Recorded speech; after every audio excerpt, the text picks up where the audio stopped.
Bonjour, bonjour et bienvenue dans ce chapitre 46 de mes podcasts créatifs. Donc je suis Mylène alias Folie Ordinaire et aujourd'hui je ne vais pas vous parler de tricot mais je vais vous parler de couture.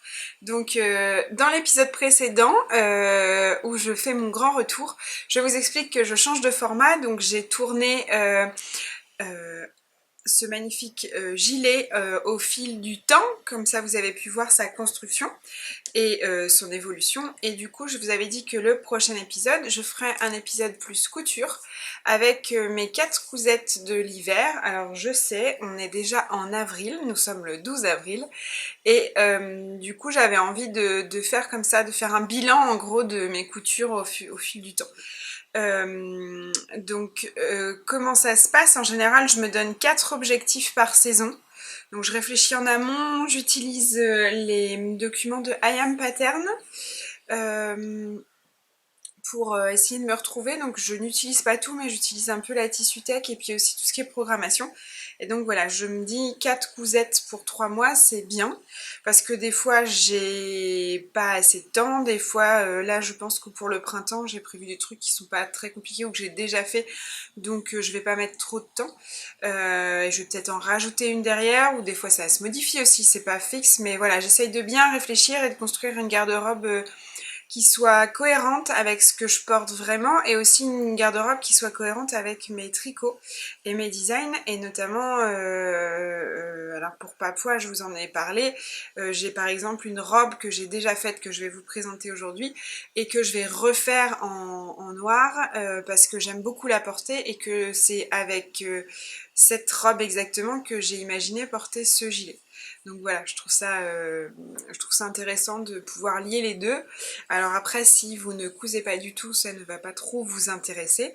Mais voilà, je me suis dit que ça faisait aussi une pause entre deux et que ça permettait de vous expliquer mon processus. Donc on va commencer tout de suite.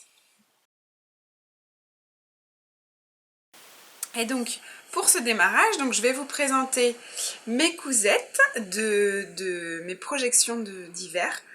Avec en premier une jupe en sequin que j'ai imaginée. J'avais envie d'une jupe à sequin pour Noël et pour les fêtes. Que j'ai projetée dans un tissu de Callison. Et j'ai cherché un modèle, donc j'avais repéré une jupe du commerce qui me plaisait bien. Et voilà, j'ai voulu reproduire donc la jupe à sequin. Ensuite, vous avez le Body Baila de Charlotte Jobert, dont j'avais acheté le kit. Après, vous avez la robe Beryl de Fibre Moon et pour finir, le manteau Solstice de Atelier Scamit. Donc on va commencer tout de suite avec la jupe à sequin. Donc pour la jupe à sequin, je vais vous la montrer juste après, mais je vous explique un peu le fil. Donc j'ai commencé à expliquer tout à l'heure, je me mélange un peu, mais j'ai voulu une robe à sequin pour les fêtes. J'avais craqué l'an d'avant, donc en 2022, j'avais craqué pour les sequins réversibles. Et je trouve ça assez magique d'ailleurs. Je vous montre. Et du coup, quand j'ai vu que Callison l'avait au CSF, donc j'ai acheté chez elle le sequin réversible. Donc, je voulais une jupe qui soit assez longue, qui m'arrive plutôt taille haute et qui descende et qui ait deux pans un peu arrondis. Donc pour cette jupe, je me suis inspirée d'une jupe du commerce que j'avais vue sur Instagram. Je crois que c'est Pantruche qui l'avait faite. J'avais beaucoup aimé, donc j'ai voulu rechercher un peu la longueur. Et au niveau de la forme, ce que j'ai trouvé qui se rapprochait le plus, c'était la M comme Morito. Donc c'est une jupe de M comme Marie, qui est plutôt courte et qui est dans une seule taille. Et je me suis fait avoir d'ailleurs. Et du coup...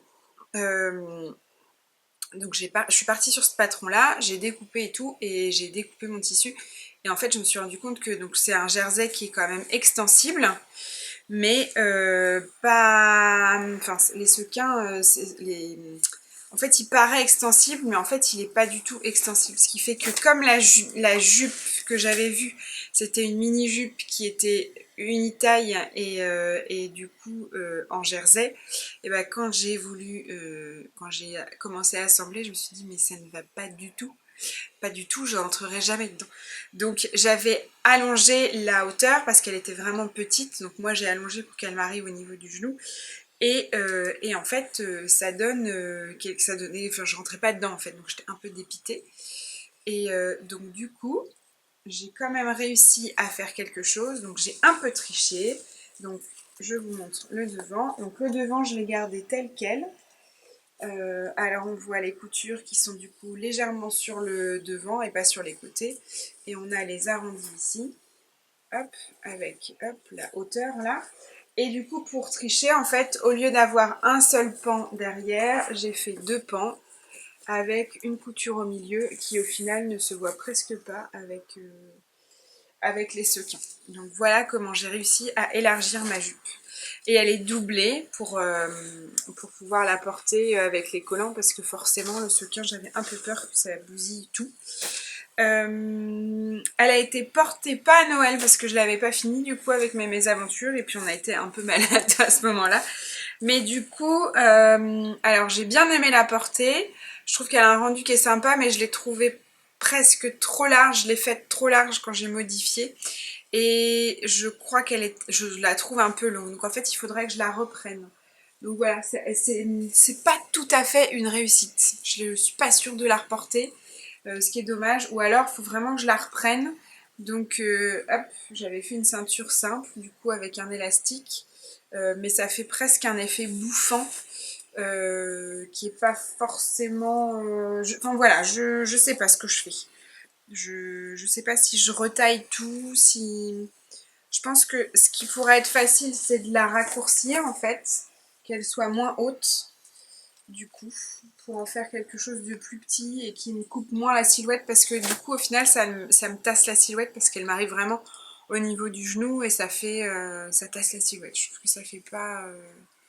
c'est pas l'idéal. Voilà. Donc j'aime beaucoup le tissu. Le choix de patron, ça a peut-être pas été une réussite pour moi. Et, euh, et voilà, c'est une cousette en demi-teinte que j'ai aimé porter, mais qu'il faudrait que je modifie. Voilà, en gros. Je pense qu'il faudrait ouais, carrément la raccourcir en fait. Je pense qu'il faudrait que j'enlève quasiment 10 bons centimètres et que je regarde ce que ça donne pour refaire après une ceinture, quitte même à retailler un peu le haut des hanches pour que ce soit un peu plus saillant. Parce que du coup le sequin, il est très beau mais il est assez lourd. Et voilà, pour pas faire une silhouette trop large, je me dis il faut que je la retravaille. Voilà. Après, c'est toujours pareil. On va mettre ça sur la pile des trucs à reprendre. Et j'ai pas fait. Donc en attendant, elle était rangée dans mon placard. Et voilà, à réfléchir. Euh, voilà. C'est à peu près tout ce que je peux dire. Donc c'était une cousette en demi-teinte.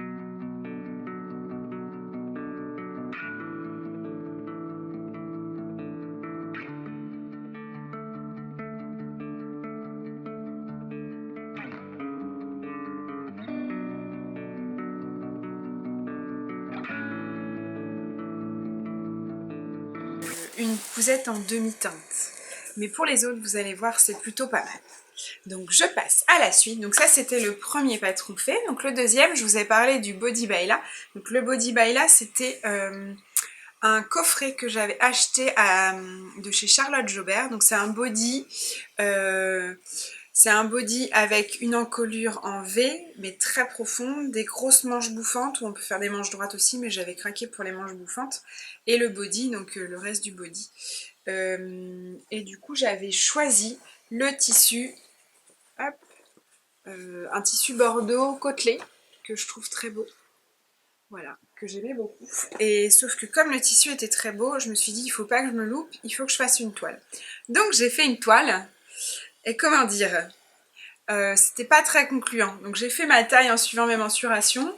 Je pouvais le mettre, mais c'était un peu serré, donc il aurait peut-être fallu que je fasse la taille au-dessus.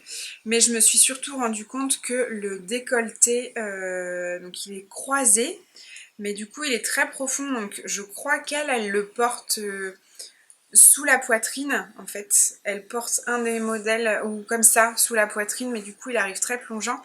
Et en fait, moi j'ai quand même pas mal de poitrine, je fais quand même un 90D. Et je me sentais pas du tout à l'aise dedans, je me suis dit que j'allais jamais le mettre et que ce serait dommage de gaspiller autant de tissu pour ça. Et pourtant j'adorais les manches, mais voilà, du coup je ne suis pas partie sur le body by là vu le fail de l'échec de ma toile, et je suis partie sur quelque chose de plus classique que je savais que je porterais et que effectivement je porte beaucoup, donc à savoir la robe Lazy de Domum. Euh, Domum, c'est Margot, c'est une créatrice de patrons rouennaise que j'ai rencontrée récemment du coup, même si on échangeait régulièrement. Et donc elle a sorti il y a quelques temps un patron, donc la robe Lazy, qu'elle avait mis gratuitement au démarrage et qui est maintenant à la vente. Donc je l'ai acheté et j'ai réalisé donc la robe. Donc c'est une robe longue.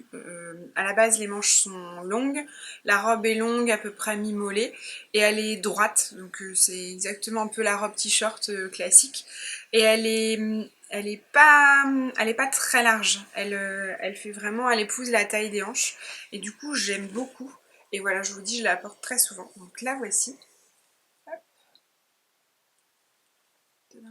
Donc ça, c'est pour le haut. Donc moi, j'ai raccourci les manches. Donc elle m'arrive à peu près mi, je vais y arriver, hein, mi-bras. Elle m'arrive mi-bras et du coup, hop. Après, elle est toute simple, elle est droite en fait, et avec l'ourlet du bas. Le tissu est très beau, par contre il se froisse facilement, je pense qu'on peut le voir là. Il n'est pas facile, comme il est un peu brillant, je sais pas exactement ce que c'est comme matière, mais comme il est un peu brillant, en fait, je sais pas, il doit y avoir un peu il y a de l'élastane, mais voilà, il se froisse. C'est un jersey qui est assez facile à froisser. Après, c'est pas un truc qui, moi, me dérange beaucoup. Pour la longueur des manches, je suis très contente d'avoir choisi cette longueur. L'avantage, c'est que je peux le porter. Alors, vous avez vu, je la porte dans le chapitre 45, ou vous l'avez peut-être pas vu d'ailleurs, mais je vous invite à regarder. Dans le chapitre 45, je la porte et du coup, j'ai essayé avec le gilet et ça me plaît beaucoup. Au niveau de la forme, et donc c'est celle-ci que je vous ai dit que j'allais refaire en noir avec des manches plus courtes, mais exactement la même chose. Voilà. Donc ça c'est la robe l'Asie et je vous laisse avec les photos.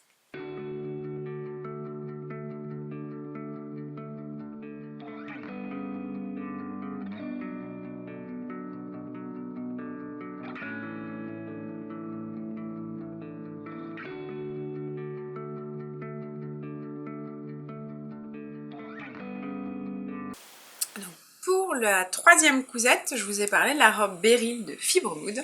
Et donc la robe Beryl de Fibre Mood, c'était un gros craquage aussi du mois de novembre au CSF. J'ai adoré quand elle est sortie.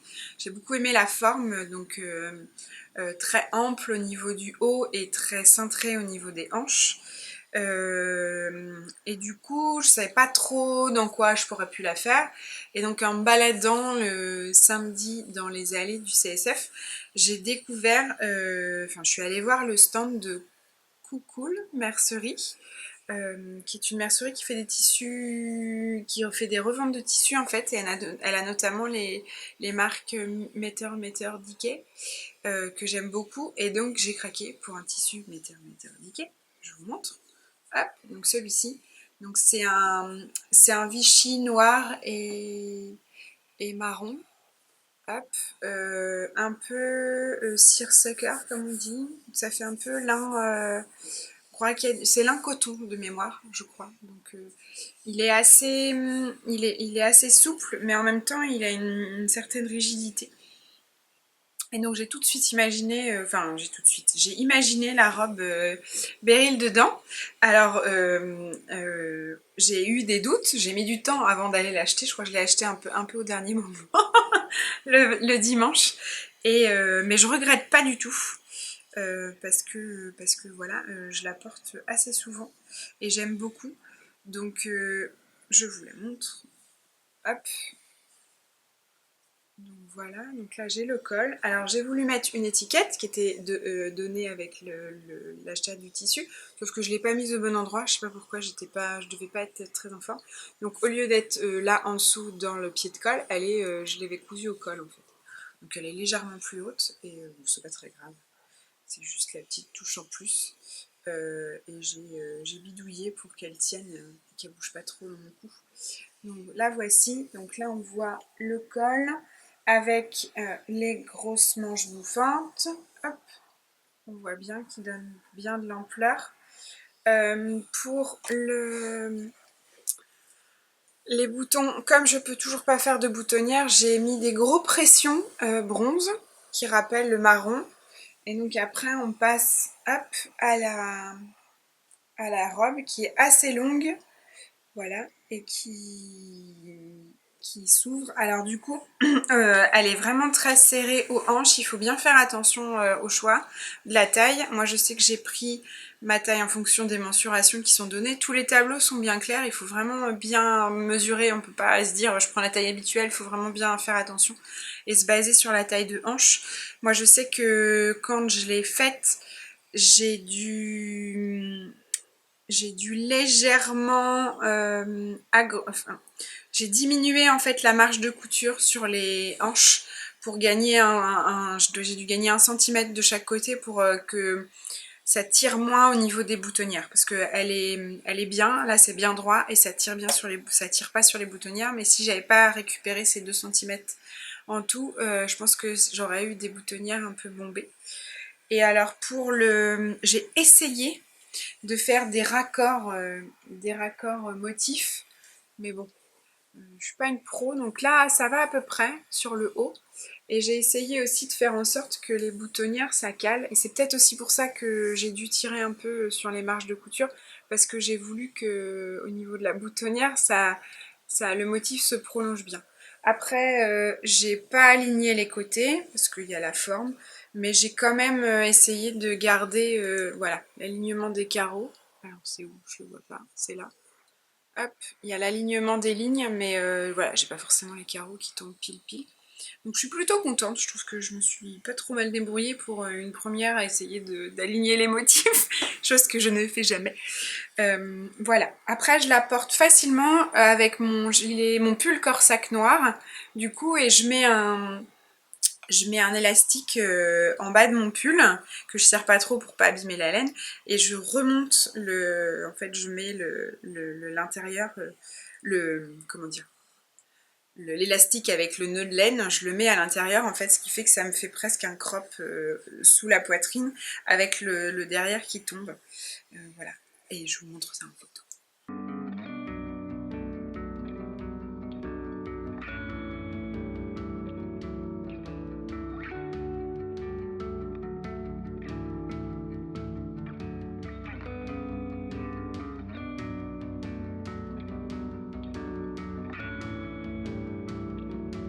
Alors pour le patron de Beryl, il est vraiment très simple. Il n'y a pas de grande difficulté, à part, voilà, il faut bien prendre ses mensurations, mais j'ai pas trouvé ça très compliqué, c'est pas mal expliqué. C'était la première fois que je faisais une cousette fibre mood, et je suis plutôt contente, je pense que j'y reviendrai à l'occasion.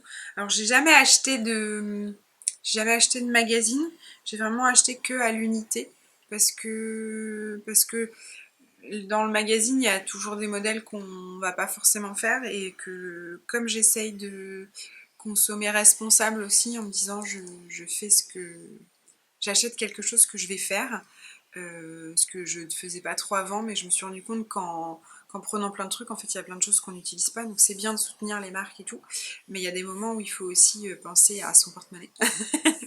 Et du coup voilà, donc j'ai j'ai celui-ci à l'unité, et donc les boutonnières, ce sont des primes. Et voilà. Donc ça, c'est les 3 cousettes d'hiver que j'avais faites. Et la 4e, le manteau atelier Scamit, donc le manteau solstice, j'avais une idée bien précise. J'avais un tissu que je voulais récupérer parce que j'avais fait un manteau opium il y a quelques années que je ne mets pas du tout. Donc je voulais récupérer le lainage du manteau opium pour faire le manteau solstice. Sauf que j'ai commencé à découper et en fait j'avais pas du tout assez. Je pensais qu'il me restait plus de tissu. Et du coup bah ça a été un nouveau fail encore. Donc j'ai laissé tomber, je me suis dit que je rachèterais un beau lainage à l'automne et que je me ferais ce blouson à ce moment-là. Donc c'est pas oublié, j'ai même déjà acheté tout ce qui est les fermetures, les boutons et compagnie. Il me manquera juste du coup le tissu que je reprendrai à ce moment-là. Et à la place, je vais vous montrer rapidement la cousette que j'ai faite en fait en même temps que les cousettes d'hiver puisque je l'ai switché avec la jupe pour pouvoir avoir la jupe plutôt dans les fêtes. Donc je vais vous parler du pantalon Gustave de République du Chiffon que j'ai réalisé dans une gabardine Rust de Atelier Brunette. Et donc c'est mon premier pantalon, donc je suis un peu fière, donc je me dis comme j'en ai que 3 à vous montrer, je peux vous montrer celle-là. Et vous avez vu, on est sur du monochrome, j'avais du noir, du marron, du bordeaux, encore du bordeaux, et bon, du doré, mais ça... Voilà. Donc le pantalon Gustave, c'est un pantalon assez large et taille haute, hop, avec des plis sur le devant, des poches, et une jambe assez large. Encore une fois, c'est pas repassé, je suis pas la pro du repassage, c'est quelque chose que je n'aime pas faire. Et bon là je l'ai porté, donc je vous le montre pas non plus sorti du propre. Donc le pantalon Gustave, il est plutôt facile à réaliser. J'avais énormément peur parce que c'était la première fois, j'avais peur que ça n'aille pas et de pas savoir reprendre pour que ça marche derrière. Donc pour les difficultés, j'en ai pas eu vraiment. C'est pour ça que j'étais contente d'avoir choisi celui-là parce que j'ai réussi à faire quelques modifications. Et la braguette, voilà, j'ai zéro problème. Pareil, j'ai trouvé ça assez génial à faire au final. Technique, mais du coup j'ai bien aimé apprendre cette partie. Forcément à une main, c'est pas facile. Hop, la braguette qui est juste là. Quel est le petit hic que j'ai rencontré? C'est au niveau de ma morphologie en fait. J'ai le dos assez cambré, donc j'ai dû après premier essayage, donc j'avais fait une toile aussi parce que j'avais peur. Alors ma toile est de toute beauté, si j'ai la photo je vous la mettrai, mais voilà, j'avais fait une toile et je me suis rendu compte que donc j'étais cambrée.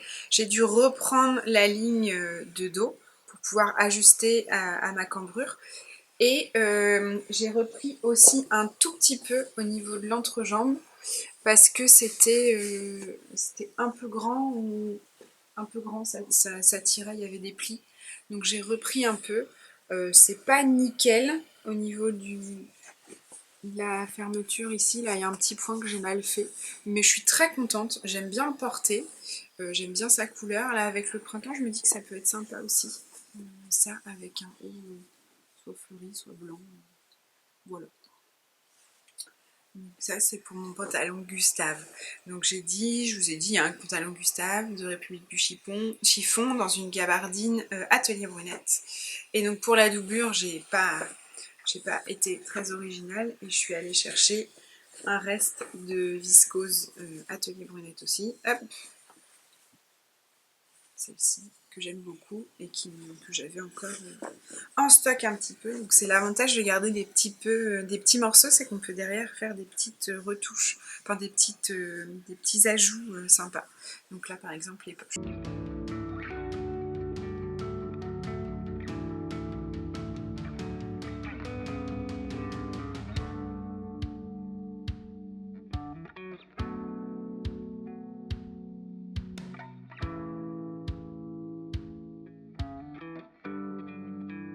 Voilà, donc c'est un épisode plutôt court. Je suis pas une spécialiste de la couture, je me suis dit que ça vous intéresserait peut-être de savoir mon processus et comment je fonctionne.